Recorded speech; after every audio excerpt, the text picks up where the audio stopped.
ஆனால் நம்ம ஹீரோ சரி வா போகலாம் அப்போனா தூங்கலாம்னு சொல்லிட்டு நம்ம ஹீரோனை தூக்கிட்டு வந்து பெட்டில் போட்டுட்டு அவனு பக்கத்தில் படுக்க வரானா. ஆனால் நம்ம ஹீரோனை இல்லை இல்லை வேண்டாம் அப்படிங்கிற மாதிரி சொல்கிறா. அதுக்கு நம்ம ஹீரோ நான் ஒன்றும் பண்ணலை, உங்களோட தூங்க தான் போகிறேன், உனக்கு தான் தூங்க பயமாக இருக்குது, தூக்கம் வரலன்னு சொன்னீங்கள, அப்புறம் என்னப்பா வேண்டாங்கிறா அப்படிங்கிற மாதிரி சொன்னோன்னா நம்ம ஹீரோயின் வேறு வழி இல்லாமல் செரிஞ்சிட்டு ஒன்றா படுத்துக்கிறாளா.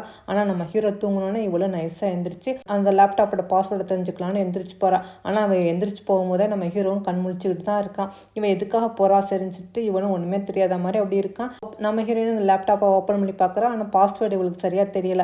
சரி சரி என்ன பாஸ்வேர்டுன்னு தெரியல, இன்னொரு நாள் தெரிஞ்சுக்கலான்ட்டு இவளும் வந்துட்டு படுக்கிறாளாம். அப்போ தான் நம்ம ஹீரோவும் கேட்குறான், அம்மா நீ எங்கே போனா அப்படிங்கிற மாதிரி. நம்ம ஹீரோயினா இல்லை நான் தண்ணி குடிக்க போனேன் அப்படிங்கிற மாதிரி சொன்னேன்னா, தண்ணி குடிக்க தான் போனியா, ஆனால் எதுக்காக உன் கையெல்லாம் இவ்வளோ ஜில்லுன்னு இருக்குது, சரி சரி பெருசாக படுத்தூங்க அப்படிங்கிற மாதிரி அவனுமே எதுவுமே காட்டிக்காத மாதிரி படுத்தூங்கிறான். அதோட நம்ம ஹீரோயினுமே தூங்கிறா. அதோட அடுத்த நம்ம ஹீரோ லேப்டாப்பில் ஒர்க் பண்ணிக்கிட்டு இருக்கான். நம்ம ஹீரோயின் இவனுக்காக ஃப்ரூட்ஸ்லாம் கொண்டு வந்து சாப்பிட சொல்கிறான். இவனுக்கே ரொம்ப ஆச்சரியமாக இருக்குது, என்னது நீ தான் இவ்வளோ மாறிட்டியா, இவ்வளோ அக்கறை வச்சிருக்கியா அப்படி கேட்கையில, ஆமாம்மா நீங்கள் ஒர்க்குண்டு எதுவுமே சாப்பிடாம இருக்கீங்களா, அதான் கொண்டு வந்தேன் அப்படிங்கிற மாதிரி சொன்னோன்னா நம்ம ஹீரோவோ அப்படியே அப்படிங்கிற மாதிரி இவளை ரொமான்ஸ் பண்ணுறதுக்கு அப்படி பக்கத்தில் வரானா. ஆனால் இவ்வளோ வேறு வழியில் எப்படியாவது அந்த லேப்டாப்போட பாஸ்வேர்டு தெரிஞ்சாகணும் அப்படிங்கிற மாதிரி அந்த லேப்டாப்பை பார்த்துக்கிட்டு இருக்காளா. அப்போ நம்ம ஹீரோவும் அந்த லேப்டாப் அப்படியே ஆன் பண்ணவோ ஏதோ ஒன்று பண்ணிக்கிட்டு இருக்கானா. ஆனால் இவளும் அதை அப்படியே கவனிச்சுக்கிட்டு இருக்கா. இவ கவனிக்கிறத நம்ம ஹீரோ நல்லாவே பார்த்துட்டான். அதோட நம்ம ஹீரோ அதை எதுவுமே வெளியில் காட்டிக்காமல் இவளோட ரொமான்ஸ் பண்ணோன்னா நம்ம ஹீரோயின் அதோட சரின்னு ஒத்துக்கிறா. அவளும் அவங்க 2 பேரும் ஒன்றா ஸ்டே பண்ணிட்டு வரையில நம்ம ஹீரோயின் பார்த்தா மெடிசன் எடுத்து சாப்பிட்டுக்கிட்டு இருக்காளா, பர்த் கண்ட்ரோலில். ஆனால் நம்ம ஹீரோ இந்த மாத்திரை சாப்பிடாத எதுக்கா அப்படி பண்ணுறா அப்படிங்கிற மாதிரி கேட்கும்போது நம்ம ஹீரோயின் எனக்கு குழந்தை வேண்டாம் அதனால தான் அப்படிங்கிற மாதிரி சொல்கிறா. ஆனால் நம்ம ஹீரோ ஏன் வேண்டாங்கிறா, இன்னொரு குழந்தை நம்ம பெற்றுக்கலாம் அப்படிங்கிற மாதிரி சொல்லும்போது, போதும் ஒரு குழந்தைய நான் ப்ரெக்னெண்ட்டாக இருந்துட்டு அதுக்கு நிறைய விலை கொடுத்துட்டேன், இனிமேல் நான் எதுவும் கொடுக்க மாட்டேன், அதனால இனிமேல் எனக்கு இந்த குழந்தையே வேண்டாம் அப்படிங்கிற மாதிரி நம்ம ஹீரோயினுமே ஸ்ட்ரிக்டாக சொல்லிடுறா. அதோட அடுத்த நாள் பார்த்தா நம்ம ஹீரோ வந்து நம்ம ஹீரோயினுக்காக வேலண்டைன்ஸ் கிஃப்ட்டு அப்படிங்கிற மாதிரி சொல்லிட்டு ரிங் வந்து கொடுக்குறான்னா. நம்ம ஹீரோயின் எதுக்காக நீங்கள் அதுக்குள்ளே தரீங்க, அதுக்கு இன்னும் நாள் இருக்குல்ல அப்படிங்கிற மாதிரி சொன்னேன்னா, இல்லை அன்றைக்கி என்னால் தர முடியுமா என்னன்னு தெரியல, அதான் அவனுக்கு முன்கூட்டியே தரேன் அப்படிங்கிற மாதிரி சொல்கிறான்னா. இது கேட்கல நம்ம ஹீரோயினுக்குமே ஒரு மாதிரியாக தான் இருக்குது. ஏன்னா நம்ம ஹீரோயின் தான் இவனை கொல்றதுக்காக திட்டம் போட்டுருக்காள். அதனால அவளும் ஒரு மாதிரி யோசனை பண்ணிக்கிட்டு இருக்கா. இவன் போட்டுக்கிற திட்டம் தான் நம்ம ஹீரோவுக்குமே தெரியுமே. அதை தெரிஞ்சு தான் இவனும் இப்படி மூடலாக பேசுகிறான். ஆமாம் ஒரு வேளை நான் இந்த உலகத்தில் இல்லாமல் போயிட்டா நீ என்ன பண்ணுவா, எனக்காக நீ அழுகுவியா என்ன அப்படிங்கிற மாதிரி கேட்குறேன்னா. அதுக்கு நம்ம ஹீரோயினா உன்னோட சாவலாம் அவ்வளோ சீக்கிரமாக வந்துருமா என்ன அப்படிங்கிற மாதிரி கேட்குறாளா. இதை சொன்னோன்னே நம்ம ஹீரோ மனசு அப்படியே உடஞ்சிருது. ரொம்ப அவனுக்கு கஷ்டமாக இருக்குது. இருந்தாலும் வெளியில் காட்டிக்காமல் அவனும் அப்படியே நார்மலாக இருக்க ட்ரை பண்ணுறான். இருந்தாலுமே அவன் கண்ணெலாம் அப்படியே கலங்குது. நம்ம ஹீரோ பெருசாக இது பண்ணாமல் சரி சரி நான் உனக்காக இந்த ரிங் வாங்கிட்டு வந்திருக்கேன், பிடிச்சிருக்கான்னு பாரு அப்படிங்கிற மாதிரி இந்த பாக்ஸை ஓப்பன் பண்ணிவிட்டு இந்தா அப்படிங்கிற மாதிரி அந்த ரிங்கை போட போகிறான்னா. ஆனால் நம்ம ஹீரோயினை ஃபிங்கரை வந்து நீட்ட மாட்டேங்கிறேன். நான் உனக்காக வாங்கிட்டு வந்திருக்கேன், கவலைப்படாத, நீ நினச்சது எல்லாம் நடக்கும், நீ அப்புறம் ஃப்ரீ ஆயிடலாம் அப்படிங்கிற மாதிரி சொல்லிட்டு. ஆனால் அவனோட ரிங்கையுமே இவனே தானாக மாட்டிட்டு சரி நீ நல்லா சந்தோஷமா இரு, ரொம்ப சேஃபாக இரு, நான் வரேன் அப்படிங்கிற மாதிரி சொல்லிட்டு அங்கேருந்து போகிறான். போவையில் கடைசி அவளுக்கு கிஸ் கொடுத்துட்டு அதோட நான் வரேன் அப்படிங்கிற மாதிரி சொல்லிட்டு போகிறேன்னா. ஏன்னா இன்றைக்கி தான் நம்ம சாக போகிறோன்னு நம்ம ஹீரோவுக்கு நல்லாவே தெரிஞ்சிருச்சு. அப்போ நம்ம ஹீரோயினுமே யோசனை பண்ணி பார்க்குறா. அதாவது அவன் வந்து கொடுத்துருப்பான் அந்த டேக்கர் மிஷினை நம்ம ஹீரோ எங்கே போகிறான் வரான்னு தெரிஞ்சுக்கிறதுக்காக. ஸோ அந்த மிஷினை வச்சு நம்ம ஹீரோ எங்கே போகிறோன்னு தெரிஞ்சுக்கிறதுக்காக நம்ம ஹீரோயினுமே அதை செட் பண்ணி வச்சுருப்பான். அதோட சரின்னு சொல்லிட்டு நம்ம ஹீரோ அங்கேருந்து போகிறான்னா. அப்போ தான் பார்த்தா நியூஸ் வருது, அதாவது இந்த ஃபோர்டு குரூப்போட கைது பண்ணிட்டாங்க, ஏன்னா அவன் கம்பெனி வந்து திவால் ஆயிடுச்சு அப்படிங்கிற மாதிரி. இந்த ஃபோர்டு குரூப்போட சிஓ வந்து நம்ம சோயனோட தம்பி தான். ஸோ அவன் வந்து இப்போ ஜெயிலுக்கு போயிட்டான். ஸோ அவனோட சாப்டர் அந்த ட்ராமாவில் இப்போ முடியுது. அதுக்கப்புறம் நம்ம ஹீரோவை கட்டுறாங்க. நம்ம ஹீரோ வந்து காரில் போகும்போது உன்னை அசிஸ்டன்ட் கேட்குறான், கண்டிப்பாக நம்ம அந்த கோயிலுக்கு போய் தான் ஆகணுமா சார் அப்படிங்கிற மாதிரி. ஆமாம் ஆமாம் நான் அங்கே போகலான்ட்டு இருக்கேன், நீ அங்கேயே கூட்டிகிட்டு போ அப்படிங்கிற மாதிரி சொன்னேன்னா. சரி சார் அப்படியே நீங்கள் சொன்னபடியே செஞ்சிடறேன் அப்படிங்கிற மாதிரி சொல்லிட்டு அங்கே போகிறாங்க. ஆனால் அங்கே போகிறது சரியாக இருக்காது, ஏன்னா க்ரௌடாக இருக்கும், ரொம்ப ரிஸ்க்கு, இப்போ உங்கள் உயிருக்கு ஆபத்து அப்படிங்கிற மாதிரி சொல்ல நம்ம ஹீரோவை கேட்க மாட்டேங்கிறான். இல்லை இல்லை பரவாயில்ல நான் அந்த கோயிலுக்கு போயே ஆகணும் அப்படிங்கிற மாதிரி சொல்லிட்டு அந்த கோயிலுக்குள்ளே வரான். வரதுக்கு முன்னாடி நம்ம ஹீரோயின் ஃபோட்டோவை எடுத்து பார்த்துட்டு, நீ இந்த உலகத்திலே அழகான பெண்கள்லாம் பார்த்துருக்கியா, ஆனால் இந்த அழகான பெண்கள் மனசெல்லாம் ஏன்னா தெரியல இவ்வளோ கொடூரமாக இருக்குது அப்படிங்கிற மாதிரி சொல்லிக்கிட்டே நம்ம ஹீரோவும் அதோட கோயிலுக்குள்ளே போய் அதோட நம்ம ஹீரோவும் வேண்டிக்கிறான். அப்போ அவங்க குழந்தைய பற்றி வேண்டிக்கிறான். நான் தெரியாமல் தப்பு பண்ணிட்டேன், அதனால் என் குழந்தைய எழுந்துட்டேன், அதே மாதிரி சோனோட அம்மா இறப்புக்கு காரணம் நானாக இருந்தால் அதுக்காக என்னை மன்னிச்சிடுங்க அப்படிங்கிற மாதிரிலாம் கடவுள்கிட்ட வேண்டிட்டு, இனிமேல் சோனியா விருப்பம் இல்லாமல் கண்டிப்பாக அவளை வந்து நான் டச் பண்ண மாட்டேன், எல்லாத்துக்கும் என்னை மன்னிச்சிடுங்க அப்படின்ட்டு மொத்தமாக மன்னிப்பு கேட்குறான். இங்கே அதே நேரத்தில் நம்ம ஹீரோயினை காட்டுறாங்க.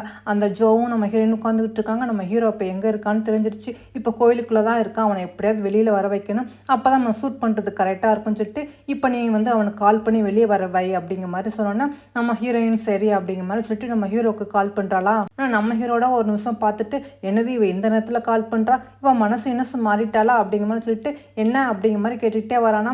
ஆனால் நம்ம ஹீரோயினா ஒன்றும் இல்லை, உங்கள்கிட்ட ஒன்று சொல்லணும் அதுக்காகத்தான் அப்படின்னு சொல்லிட்டு ஒன்றும் இல்லை, நீங்கள் இறக்கும் போது கண்டிப்பாக உங்கள் கண்ணை வந்து க்ளோஸ் பண்ணிக்கிறீங்க, ஏன்னா எப்போவுமே உங்களை பார்க்கும்போது எனக்கு ரொம்ப பயமாக இருக்கும் அப்படிங்கிற மாதிரி சொன்னோன்னா நம்ம ஹீரோ சுற்றி முற்றி பார்த்துட்டு ஓ அப்படியா சரி சரி அப்படின்னு சொல்லிட்டு 2 ஸ்டெப்பு முன்னாடி வரானா. உடனே அவங்க அசிஸ்டன்ட் சார் எங்கே சார் போகிறீங்க, நீங்கள் தனியாக போகாதீங்கன்னு சொல்லும்போது அதெல்லாம் ஒன்றும் இல்லை நான் பார்த்துக்கிறேன் அப்படிங்கிற மாதிரி சொல்லிட்டு ஆமாம் எதுக்காக நீ இப்போ எனக்கு கால் பண்ணா அப்படிங்கிற மாதிரி நம்ம ஹீரோவும் கேட்குறான்னா அதுக்கு நம்ம ஹீரோயின் ஒன்றும் இல்லை நான் ப்ரெக்னெண்ட்டாக இருக்கேன் அப்படிங்கிற மாதிரி சொன்னோன்னா என்னது நீ ப்ரெக்னெண்ட்டாக இருக்கியா, நான் உடனே ஹாஸ்பிட்டல் வரேன் அப்படிங்கிற மாதிரி நம்ம ஹீரோ சொல்கிறேன்னா ஒன்றா அதுக்கு நம்ம ஹீரோயின் இல்லை இல்லை அந்த குழந்தை வேண்டான்னு சொல்லிட்டு நான் அபார்ட் பண்ணிட்டேன் அப்படிங்கிற மாதிரி சொன்னோன்னா நம்ம ஹீரோயின் என்ன சொல்லிக்கிட்டு இருக்கா அப்படிங்கிற மாதிரி கேட்டுக்கிட்டு இருக்கான். ஆனால் அந்த நேரம் பார்த்து நம்ம ஹீரோ சொல்கிறதுக்காக ஒளிஞ்சிருந்தாங்க போல இருக்குது. அவங்க கரெக்டாக நம்ம ஹீரோவை குறி வச்சு அப்படியே ஷூட் பண்ணிடுறாங்க. அந்த குண்டு வந்து நம்ம ஹீரோ நெஞ்சில் பாய நம்ம ஹீரோ டக்குன்னு ஃபோனை கீழே போட்டுட்டு அப்படியே கீழே விழுந்துறான். அங்கே உள்ள ஆட்கள் எல்லாம் வந்து நம்ம ஹீரோவை தூக்குறாங்க. இந்த சத்தம் எல்லாமே நம்ம ஹீரோயினுமே கேட்டுறா.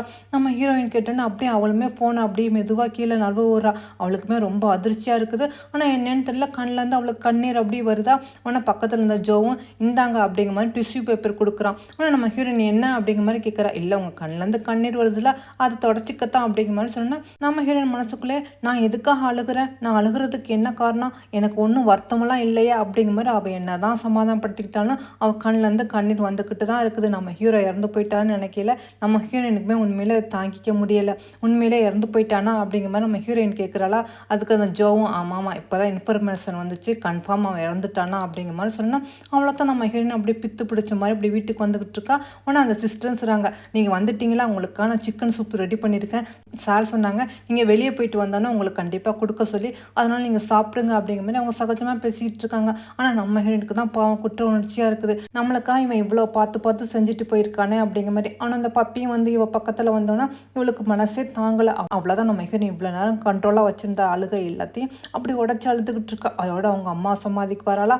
அப்படி வந்துட்டு சொல்கிறா அம்மா அவன் சாவுக்கு காரணமானவனா பழி வாங்கிட்டோமா, இப்போ என் மனசு ரொம்ப நிம்மதியாக இருக்கா அப்படிங்கிற மாதிரி சொல்லிட்டு பக்கத்துலேயே ஒரு குழி தோண்டி அதில் என்ன செய்கிறா நம்ம ஹீரோ கொடுத்தாலும் அந்த ரிங்கு அதையும் புதைச்சி வச்சுட்டு வந்து கிளம்பி போகிறா.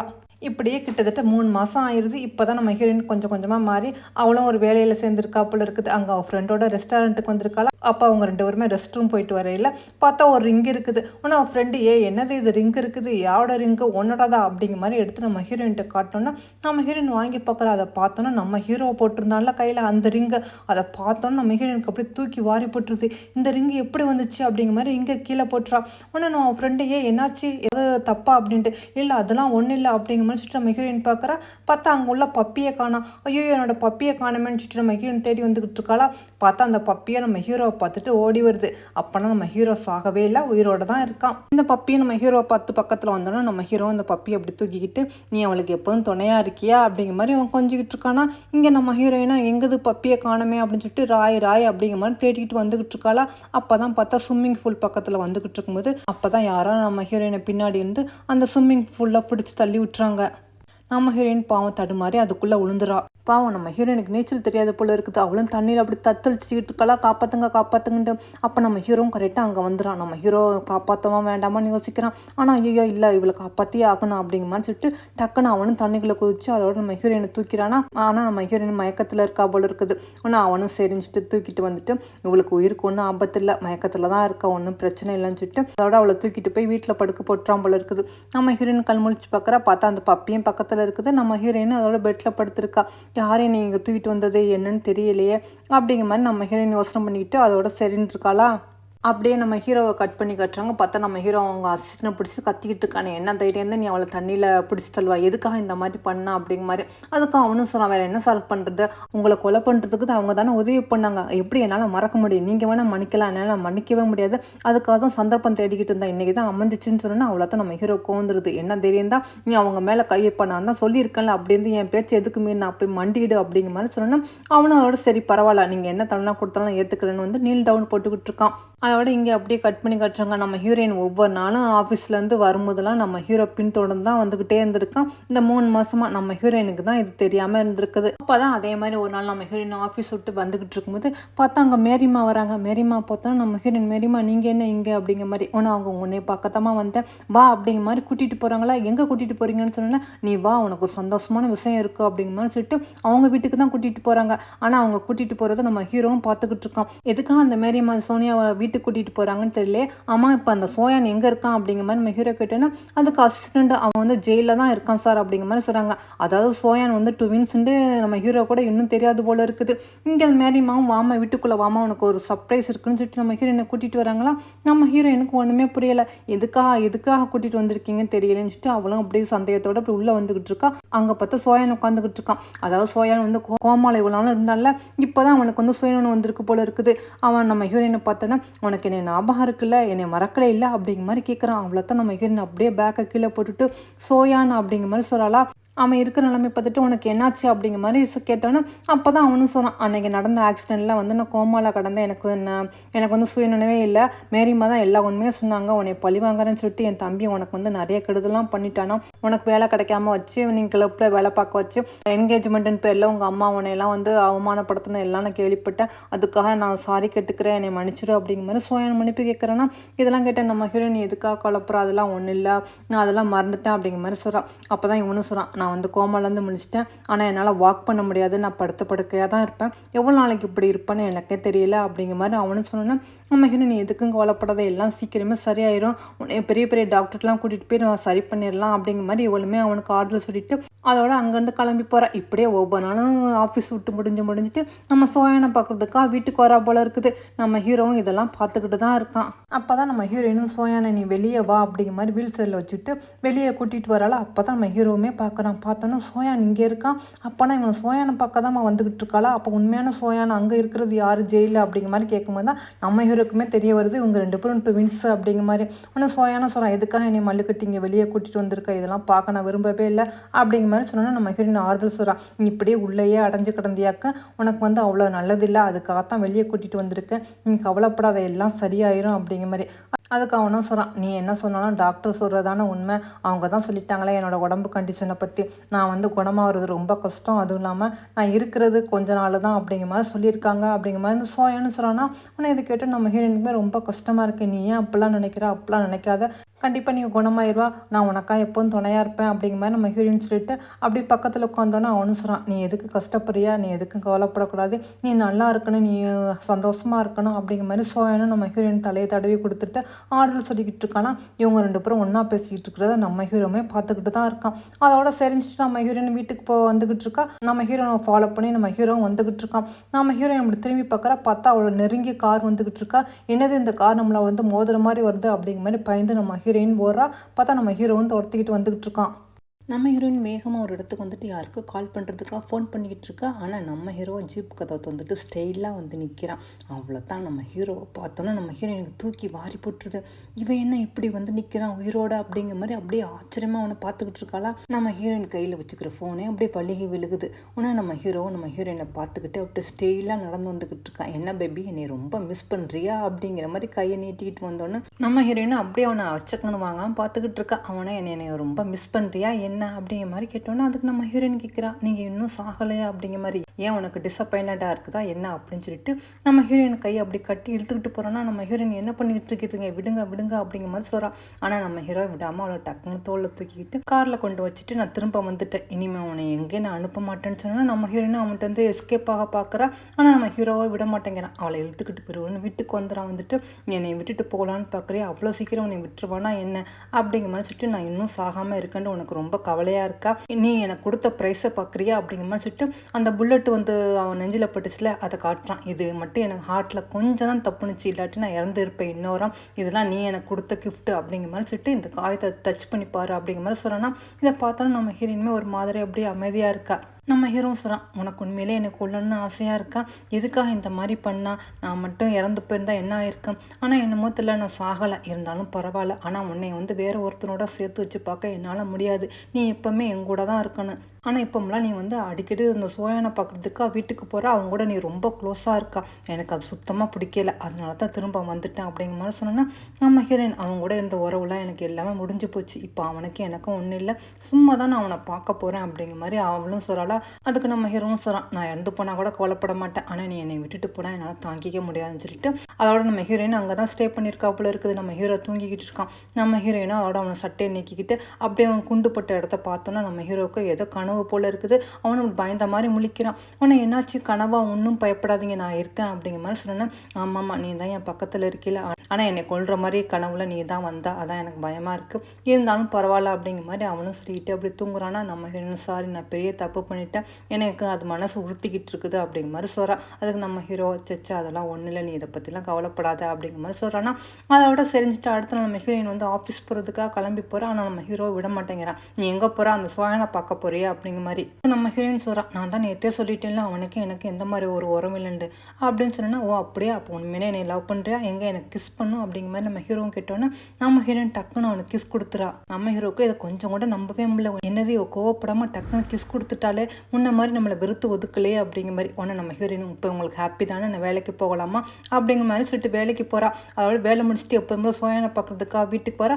பார்த்தா நம்ம ஹீரோவும் பின்னாடியே வந்து நிற்கிறான். என்னாச்சு நீங்கள் எதுக்காக இங்கே வந்து நிற்கிறீங்க அப்படிங்கிற மாதிரி கேட்டோன்னா, ஒன்றும் இல்லை நானும் தான் வந்தேன், ஏன் நான் வரக்கூடாதா, வா போகலாம், நம்ம 2 பேரும் சேர்ந்து அந்த சோயானை பார்க்கலாம்னு சொன்னோன்னா அதோட நம்ம ஹீரோயினும் சரிஞ்சிட்டு வாங்க அப்படின்னு சொல்லிட்டு போகிறாங்க. அதோட மேலேயுமாவும் கதை திறக்கிறாங்களா. அதோட நம்ம ஹீரோயின் உள்ளே வரும்போது நம்ம சோயானு பார்த்து சிரிச்சுக்கிட்டு இருக்கான். ஆனால் கூடவே நம்ம ஹீரோவும் உள்ளே வந்தோன்னே அவனை பார்த்தோன்னே நம்ம சோயானோட ஃபேஸே அப்படி மாறிடுது. இருந்தாலுமே வெளியில் கட்டிக்காம அப்படியே நம்ம ஹீரோவை பார்த்த மாதிரி நின்றுக்கிட்டு இருக்கான். நம்ம ஹீரோவை பற்றி ஏற்கனவே இந்த மேரியம்மா சொல்லியிருக்காங்க போல இருக்குது. அதாவது இப்போ வந்து சோனியா மேடத்தை பார்த்துக்கிட்டு இருக்கிறதே வந்து ராய் தான், அவர் தான் நல்லபடியாக சேஃபாக வச்சிருக்காரு அப்படிங்கிற மாதிரி ஹீரோவை பற்றி எல்லா விஷயமும் சொல்லியிருக்காங்க போல இருக்குது. அதனால சோயானுக்கு நம்ம ஹீரோவை பற்றி நல்லாவே தெரியும். அதோட நம்ம ஹீரோயின் வந்து இவர் என்னோட ஃப்ரெண்டு அப்படிங்கிற மாதிரி இன்ட்ரடியூஸ் பண்ண வர. ஆனால் நம்ம சோயானா சரி சரி அதெல்லாம் இருக்கட்டும், நான் கேட்ட இன்க்ரீடியன்ஸ்லாம் வாங்கிட்டு வந்தியா, எனக்கா சமைச்சு கொண்டு வா, இவருக்கு ஏதாவது குடிக்க ட்ரிங்க்ஸ் எடுத்துகிட்டு வா அப்படிங்கிற மாதிரி சொல்லணும். நம்ம ஹீரோயின் சரின்னு சொல்லிட்டு போகிறாளா. இதெல்லாம் நம்ம ஹீரோ வாசனைன்னுட்டு இப்படி பார்த்துக்கிட்டு இருக்கான். உன்னை சோயான்னு சொன்னான். சரி எனக்கு கொஞ்சம் வெளியில் போகணும் போல் இருக்குது, நான் சன்னை பார்க்கணும், என்னை வெளியே கூட்டிகிட்டு போக முடியுமா அப்படிங்கிற மாதிரி. நம்ம ஹீரோ எதுவுமே சொல்லாமல் அமைதியாக இருந்தோன்னே சரி நீங்கள் கூட்டிகிட்டு போகட்டு என்ன, நான் சோனியாவை கூப்பிட்டுக்கிறேன்னு சொல்லணும். அவ்வளோதான் ஹீரோ வேண்டாம் வேண்டாம் நானே வரேன் அப்படிங்கிற மாதிரி வார்த்தையால் சொல்லாமல் அவனே வந்து சோயானை கூட்டிகிட்டு போகும்போது நம்ம ஹீரோயின் வந்துடா. நீங்கள் என்ன பண்ணிக்கிட்டு இருக்கீங்க, இவரை எங்கே கூட்டிகிட்டு போகிறீங்க அப்படிங்கிற மாதிரி பயந்த மாதிரி கேட்குறாளா. அதுக்கு நம்ம ஹீரோ ஏன் இவர் ஏதாவது நான் பண்ணிடுவேன் நீ பயப்படுறியா என்ன அப்படின்னு கேட்கும்போது சோயான் ஐயோ அதெல்லாம் ஒன்றும் இல்லை, நான் தான் என்னை வெளியே கூட்டிகிட்டு போக சொன்னேன், மற்றபடி ஒன்றும் பிரச்சனை இல்லை, நான் வெளியே போயிட்டு வரேன், நீ சமைச்சிக்கிட்டு இரு அப்படிங்கிற மாதிரி சொன்னேன்னா. ஆனால் நம்ம ஹீரோயின் சரி நீங்கள் பார்த்து பத்திரமா போயிட்டு வாங்க அப்படிங்கிற மாதிரி சொல்லலாம். ஆனால் சரிஞ்சிட்டு நம்ம ஹீரோவும் அவனை வெளியே கூட்டிகிட்டு வந்தோன்னே அவளை சோனியானே வெளியே வந்தவன் அப்போ தான் சொல்கிறான், சோனியா ரொம்ப நல்ல பொண்ணு, அவளுக்கு யாராவது ரொம்ப பிடிச்சிட்டா அவங்களுக்காக எதுவும் செய்வா அப்படிங்கிற மாதிரி. ஆனால் என்ன அவன் மனசில் நான் தான் இன்னும் இருக்கேன், என் மேலே அவளுக்கு இன்னும் அன்பு இருக்குது, ஆனால் நீ என்ன தான் லவ்வாக காட்டினாலும் அவளோட அன்பை உன்னால் பெறதுக்கு ரொம்ப கஷ்டமாக இருக்குல்ல அப்படிங்கிற மாதிரி இவனு கேட்குறான்னா. ஆனால் இவனு என்ன அப்படிங்கிற மாதிரி முறைச்சி கேட்டுக்கிட்டு இருக்கும்போது அந்த நேரம் பார்த்து நம்ம ஹீரோயினும் வந்துடான். வந்தோன்னா உன்னை சோயான்னு சொல்கிறான், இவளுக்கா போய் ஃப்ரூட்ஸ் கட் பண்ணி கொண்டு வா அப்படிங்கிற மாதிரி. உன்னை சரிஞ்சிட்டு இவளும் போகிறாளா. ஆனால் நம்ம ஹீரோ வர மாட்டேங்கிறான். நீ எதுக்காக போகணும் இரு, ஏன் உன்னால் ஃப்ரூட்ஸ் கட் பண்ணி சாப்பிட முடியாதா அப்படிங்கிற மாதிரி கேட்டேன்னா அதுக்கு சோயான்னு சொல்லலாம், என்னால் எப்படி கட் பண்ணி சாப்பிட முடியும், என்னால் தான் எதுவுமே பண்ண முடியாது, நான் தான் வீல் சேரில் இருக்கேன்ல, என்னால் கை காலெல்லாம் எதுவுமே அசைக்க முடியாது அப்படிங்கிற மாதிரி சொன்னேன்னா. நம்ம ஹீரோயின் என்ன பண்ணிக்கிட்டு இருக்கீங்க, எதுக்கு இந்த மாதிரி அவரை கஷ்டப்படுத்துறீங்க, விடுங்க நான் அவர் கட் பண்ணி கொடுக்குறேன் அப்படிங்கிற மாதிரி சொல்லிட்டு நம்ம ஹீரோயின் போகிறா. ஆனால் நம்ம சோயானா ஜாடமடையாக சொல்கிறான், எனக்கு நம்ம சோனியா பற்றி எந்த கவலையும் இல்லை, அவள் லைஃப் நல்லா இருக்குன்னு நம்புகிறேன் அப்படிங்கிற மாதிரி சொல்கிறாளா. அவளோட சோயானை சாப்பிட வச்சுட்டு நம்ம ஹீரோயினும் சரி நான் வீட்டுக்கு போகிறேன் அப்படிங்கிற மாதிரி. நம்ம ஹீரோ அவசரமாக வந்து காரில் வந்து உட்காரான். ஆனால் நம்ம ஹீரோனா ஏன் இதுக்கு இவ்வளோ அவசரப்படுறீங்க, நீங்கள் வேணால் முதல்ல போகலாம்ல, நான் அப்புறமா வருவேன்ல அப்படிங்கிற மாதிரி சொல்லலாம். அதுக்கு நம்ம ஹீரோவா அவன் சாப்பிட்டா ஆனால் நான் இன்னும் சாப்பிடல, ரொம்ப பசியோடு இருக்கேன், உனக்கு ஞாபகம் இருக்கா இல்லையா அப்படிங்கிற மாதிரி கோவமாக வீட்டுக்கு கூட்டிகிட்டு வரானா. ஆனால் நம்ம ஹீரோயின் அப்படியா சார் சரி இருங்க நீங்கள் வெயிட் பண்ணுங்கள், நான் உங்களுக்காக சமைச்சு கொண்டு வந்துடுறேன் அப்படிங்கிற மாதிரி சொல்லிட்டு நம்ம ஹீரோயினும் நம்ம ஹீரோவுக்காக சமைச்சிக்கிட்டு அதை டேஸ்ட் பண்ணி பார்க்கல. நம்ம ஹீரோ டக்குன்னு வந்து நம்ம ஹீரோயினுக்கு கிஸ் கொடுத்துட்டு நீ சமைச்ச சூப்பில் கொஞ்சம் சால்ட்டு கம்மியாக இருக்குன்னு நினைக்கிறேன் அப்படிங்கிற மாதிரி சொல்லிட்டு அதோட அந்த நைட்டு நம்ம ஹீரோயின் ஒன்றா ஸ்டே பண்ணுறாங்க. அதோட அடுத்த நாள் காலையில் நம்ம ஹீரோயின் எந்திரிச்சு வெளியே போகிறாலாம். அந்த நேரம் பார்த்து நம்ம ஹீரோயினுக்கு கால் வருது. அதாவது அந்த மேரியம்மா தான் கால் பண்ணுறாங்க. நம்ம ஹீரோ தான் எடுக்கிறான். ஆனால் எதுக்காக இந்த காலங்காத்தாலே இவங்க கால் பண்ணுறாங்கன்னு தெரியல. நிச்சயமாக வந்து இனிமேல் சோனியா வந்து நான் அந்த சோயானை பார்க்க அலோவ் பண்ண மாட்டேன், அவளை எப்போவுமே என் கூட தான் இருக்கணும் அப்படிங்கிற மாதிரி சொல்லிட்டு அந்த ஃபோன் காலை நம்ம ஹீரோ வந்து கட் பண்ணி விட்டுறான். அதோட நம்ம ஹீரோயின் பிரேக்ஃபாஸ்ட்லாம் சாப்பிட்டு சரி நான் ஆஃபீஸ் கிளம்புறேன் அப்படிங்கிற மாதிரி சொல்கிறேன். ஆனால் நம்ம ஹீரோவை வேண்டாம் வேண்டாம் அலோவ் பண்ண முடியாது அப்படிங்கிற மாதிரி சொன்னேன். எதுக்கு அப்படிங்கிற மாதிரி நம்ம ஹீரோயின் கேட்குறால. அதுக்கு அவனும் சொல்கிறான், ஏன்னா நிஷா வந்து இப்போ இந்த ஊருக்கு வந்ததாக கேள்விப்பட்டிருக்கேன், அவளால் உன் உயிருக்கு ஆபத்து, அதனால் நீ எங்கேயும் போக வேண்டாம், இங்கேயே இரு அப்படிங்கிற மாதிரி சொல்லிட்டு கிட்டத்தட்ட ஒரு கொஞ்ச நாளாகவே நம்ம ஹீரோயினை வந்து வெளியே அனுப்பாமல் வச்சிருக்கான் போல இருக்குது. அப்போ தான் ஒரு 4-5 நாள் கழித்து மேரியம்மா நம்ம ஹீரோயினை பார்க்குறதுக்காக வந்திருக்காங்க. அதோட அந்த சிஸ்டரும் வந்து மேரிமான்னு யாரோ அவங்களை மீட் பண்ணுறதுக்காக வந்திருக்காங்க. ஏதோ அவங்கள்ட்ட ஒன்று கொடுக்கணுமா அப்படிங்கிற மாதிரி சொன்னோன்னா நம்ம ஹீரோயின் என்னது மேரிமா வந்திருக்காங்களா, சரி சரி அவங்கள உடனே உள்ளே வர சொல்லு அப்படிங்கிற மாதிரி சொன்னோன்னா சரின்னு சொல்லிட்டு அந்த மேரிமா உள்ளே வராங்களா. பார்த்தா ஒரு பாக்ஸை கொண்டு வராங்க. என்ன மேரிமா நீங்கள் இங்கே வந்திருக்கீங்க, நீங்கள் இங்கே வந்து அப்போ சோயான் என்னாச்சு அப்படிங்கிற மாதிரி கேட்குறாங்களா.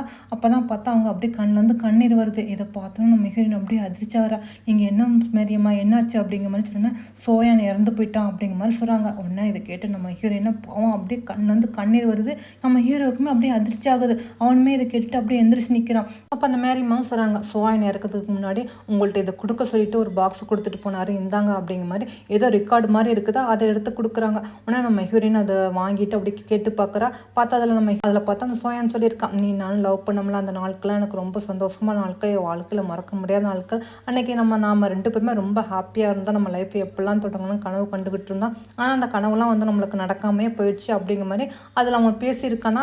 இதெல்லாம் கேட்டோம் நம்ம ஹீரோயினுக்குமே அப்படியே கண்ணெல்லாம் கலங்குது. அதோட இந்த மாதிரி சொல்கிறாங்க, அவங்க உங்கள் ஞாபகார்த்தமாக இதை கொடுத்துட்டு போக சொன்னாங்க, இதில் ஒரு லெட்ரு வேறு இருக்குது அப்படிங்கிற மாதிரி சொன்னோன்னா அவனை நம்ம ஹீரோயின் சரின்னு சொல்லிட்டு அந்த லெட்ரும் வாங்கி அப்படியே பிரித்து படித்து பார்க்குறான். அதில் பார்த்தா அவன் சொல்லியிருக்கான், அதாவது நீ பெரிய ஃபேஷன் டிசைனர் ஆகணும்னு ஆசைப்பட்டிருந்தா அந்த காலேஜுக்கான அப்ளிகேஷன் ஃபார்ம் கொடுத்துருக்கேன், அதுவும் இல்லாமல் என்னால் சேவிங் பண்ணி வச்சுக்கிற அந்த பணம் அந்த கார்டுலாம் உனக்கு கொடுத்துருக்கேன், உன் லைஃப் நீ நல்லபடியாக சந்தோஷமாக வாழு, என்னை பற்றி எதுக்கும் கவலைப்படாத, அடுத்த ஒரு ஜென்மன்னு தான் நம்ம பார்த்துக்கலாம் அப்படிங்கிற மாதிரி சொன்னோன்னா இதெல்லாம் நம்ம ஹீரோயின் படித்து பார்த்துட்டு அப்படியே கண்ணெல்லாம் கலங்குது. அவர் இறந்து போகும்போது ஏன் மேரியம்மா என்கிட்ட கால் பண்ணி சொல்லலை அப்படிங்கிற மாதிரி கேட்குறாளா. அதுக்கு அந்த மேரியம்மா சொல்கிறாங்க, இல்லைம்மா அன்றைக்கி நான் வந்து உங்களுக்கு கால் பண்ணேன், ஆனால் நீங்கள் காலை கட் பண்ணிட்டீங்க, அதான் சரி மாதிரி உங்களை தொந்தரவு பண்ண வேண்டான்னு நானே எல்லாத்தையும் முடிச்சிட்டேன் அப்படிங்கிற மாதிரி சொன்னோன்னா அவளை தான் நம்ம ஹீரோயின் ஒரு மாதிரியாக இருக்குது. என்னது நீங்கள் எனக்கு கால் பண்ணியிருந்தீங்களா அப்படிங்கிற மாதிரி சொல்லிட்டு அப்படியே திரும்பி நம்ம ஹீரோவை பார்க்குறாளா. நம்ம ஹீரோவுக்கு ரொம்ப தர்ம சங்கடமாக போயிடுது. அது வந்து நான் அப்படிங்கிற மாதிரி சொன்னோன்னா நம்ம ஹீரோயினுக்கு எல்லாமே புரிஞ்சிருச்சு, இவன் தான் வேணும்னாலும் ஃபோனை கட் பண்ணியிருக்கான் அப்படிங்கிற மாதிரி. ஆனால் மேரியம்மாவும் சரிம்மா பார்த்துக்கிறங்கன்னு சொல்லிட்டு அங்கேருந்து போகிறாங்க. நம்ம ஹீரோயினை பாவம் அப்படி கண்ணிலேருந்து கண்ணீர் வந்தோன்னே நம்ம ஹீரோவும் பக்கத்தில் வரானா சோனியாண்டு. அதுக்கு நம்ம ஹீரோயின் சொல்லிடுறா, இல்லை கொஞ்சம் நேரம் என்னை வந்து தனியாக இருக்க விடுங்க, நான் கொஞ்சம் நேரம் இருந்துட்டு வரேன் அப்படிங்கிற மாதிரி சொல்லிட்டு அவளும் அங்கேருந்து போனோன்னா நம்ம ஹீரோக்கு ரொம்ப கில்ட்டியாக ஃபீல் பண்ணுறான். சரி நான் அது பெரிய தப்பு பண்ணிவிட்டேன், திரும்ப இந்த மாதிரி பண்ணிவிட்டு அவளோட கோபத்துக்கு ஆளாகிக்கிட்டு இருக்கேனே அப்படிங்கிற மாதிரி. ஆனால் அந்த சிஸ்டரும் வந்து நம்ம ஹீரோவை பார்த்துட்டு, சார் உங்களுக்காக டின்னர்லாம் ரெடி பண்ணிவிட்டேன் வாங்க சாப்பிட அப்படிங்கிற மாதிரி கூப்பிட்டுட்டு போகிறாலாம். நம்ம ஹீரோ அதோட நம்ம ஹீரோயின் பக்கத்தில் வரான். வந்துட்டு என்னை மன்னிச்சிரு, எனக்கு இந்த மாதிரிலாம் நடக்கணும் எனக்கு தெரியாது, நான் தெரியாமல் அன்றைக்கெலாம் கட் பண்ணிவிட்டேன், என்னை மன்னிச்சிரு அப்படிங்கிற மாதிரி நம்ம ஹீரோயின் கையை தொட்டினோன்னா அவளும் பெருசாக எதுவுமே ரியாக்ட் பண்ண மாட்டேங்கிறா. சரி வாங்க உங்களுக்கு பசிக்கும்ல, டின்னர் வேறு ரெடியாக இருக்குன்னு சிஸ்டர் சொல்லியிருக்காங்க, நம்ம 2 பேரும் போய் சாப்பிடுவோம் அப்படிங்கிற மாதிரி சொல்லிட்டு அவள் எதுவுமே கோவமாக சொல்லாமல் எந்திரிச்சு போகிறாளா. இதுவே நம்ம ஹீரோக்கு ஒரு மாதிரி கஷ்டமாக இருக்குது, என்னது கொஞ்சம் கூட கோவப்படாமல் போகிறாள் அப்படிங்கிற மாதிரி.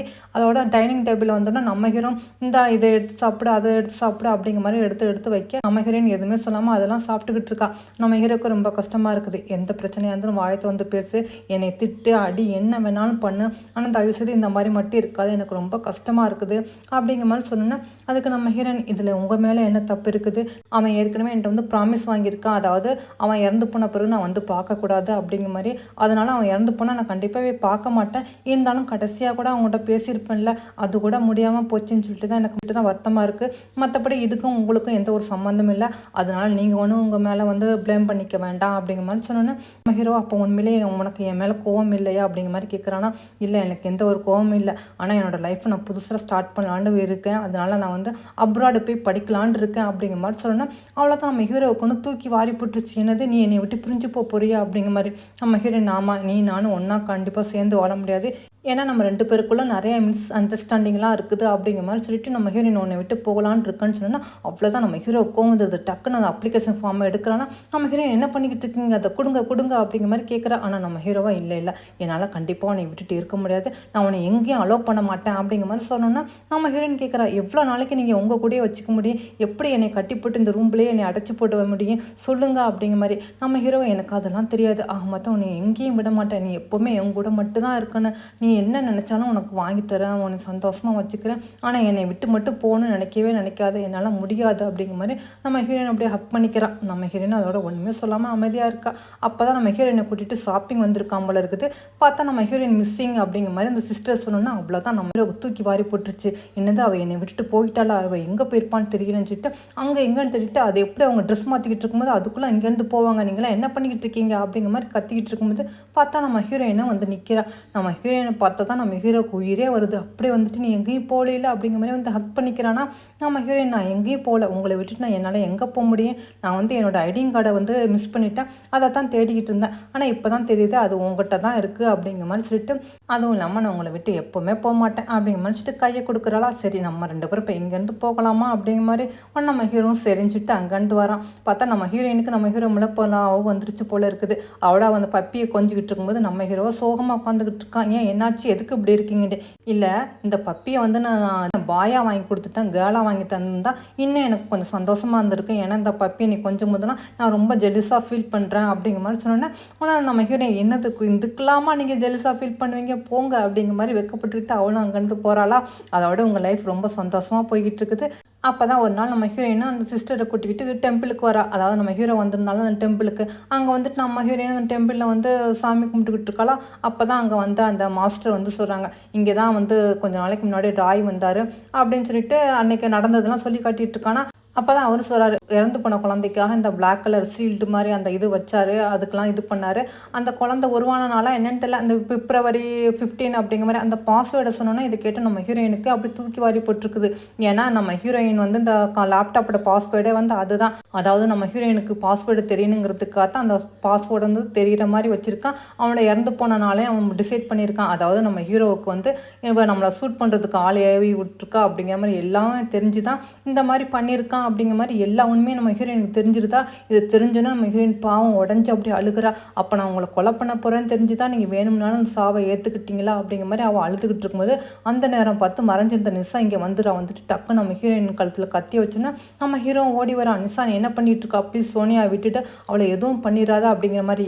அதுக்கு அவளும் சொல்கிறா, ஓ அப்படியே இவ்வளோ உயிரோட விடணுமா, அப்படா நான் சொல்கிறதெல்லாம் நீ செய்வியான்னு கேட்டோன்னா நம்ம ஹீரோ நீ என்ன சொன்னாலும் நான் செய்கிறேன் அப்படிங்கிற மாதிரி சொல்கிறான். ஓ அப்படியே அப்போனா முதல்ல என் முன்னாடி மண்டிட்டு உட்காரு அப்படிங்கிற மாதிரி சொன்னோன்னா நம்ம ஹீரோ மண்டி விட போகிறான்னா. ஆனால் அந்த நேரத்தில் அசிஸ்டண்ட்லாம் வேண்டாம்னு சொல்கிறாங்க. நம்ம ஹீரோயினுக்குமே இதை பார்க்கல கஷ்டமாக இருக்குது. இதை பார்த்து நிசாவும் சிரிக்கிறா. ஓ அப்படியே இவளுக்கா நீ என்ன வேணாலும் பண்ணுவியா, அந்த அளவுக்கு இவ்வளோ பிடிச்சிருக்கா என்ன அப்படிங்கிற மாதிரி. நம்ம ஹீரோவா ஆமாம் அவளுக்காக நான் என்ன வேணாலும் பண்ணுவேன், அவளை மட்டும் எதுவும் பண்ணாத விட்டுடு அப்படிங்கிற மாதிரி சொன்னோன்னா உன்னால் நான் எவ்வளோ கஷ்டப்பட்டேன் தெரியுமா, நிச்சயமா இவ்வளோ நான் விடுவேன்னு நினைக்கிறியா அப்படின்னு சொல்லும்போது நம்ம ஹீரோயின் டக்குன்னு அந்த கத்தியை தள்ளி விட்டுட்டு வர பார்க்குறாளா. பார்த்தா அந்த கத்தியை வந்து லைட்டாக நம்ம ஹீரோயின் கழுத்தில் கட் பண்ணிடுது. நம்ம ஹீரோயின் பட்டுன்னு எழுந்திரிச்சு அந்த நிசாவை ஓங்கி ஒரு உதைக்கிறான். அதுக்குள்ளே நம்ம ஹீரோட ஆட்கெல்லாம் வந்து அந்த நிசாவை சுற்றி வளைச்சி பிடிச்சிட்டாங்களா. ஆனால் நம்ம ஹீரோவை துடிச்சு போயிடும், உனக்கு ஒன்றும் இல்லை அப்படிங்கிற மாதிரி. நம்ம ஹீரோயினே நீங்கள் எனக்கா என்ன வேணாலும் பண்ணுறீங்களா, அந்த அளவுக்கு என் மேலே லவ்வா, நீங்கள் சாக போகிறீங்க அதுக்கெல்லாம் காரணம்னு தெரிஞ்சு கூட நீங்கள் அந்த சாவை ஏற்றுக்கிட்டீங்க, என்னை வந்து மன்னிச்சு என்னை எவ்வளோ லவ் பண்ணுறீங்களா அப்படிங்கிற மாதிரி நம்ம ஹீரோயினுமே ரொம்ப குற்றம் உணர்ச்சியாக ஃபீல் பண்ணிக்கிட்டு இருக்கான். அதோட நம்ம ஹீரோயின் விட்டு கூட்டிகிட்டு வந்துடானா அந்த நிசாவையும் அதோட ஜெயிலுக்கு அனுப்பிடுறாங்க போல இருக்குது.